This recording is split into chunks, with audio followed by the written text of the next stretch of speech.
బుద్ధి వంకర బుద్ధి అంటావా అమ్మావా అంటావా అమ్మావా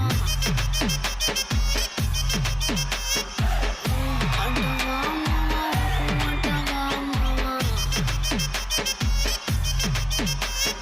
తెల్ల తెల్లగుంటే ఒకడు తల్ల కిందులవుతాడు నల్ల నల్లగుంటే ఒకడు అల్లారల్లరి చేస్తాడు తెలుపు నలుపు కాదు మీకు రంగుతో పని ఏముంది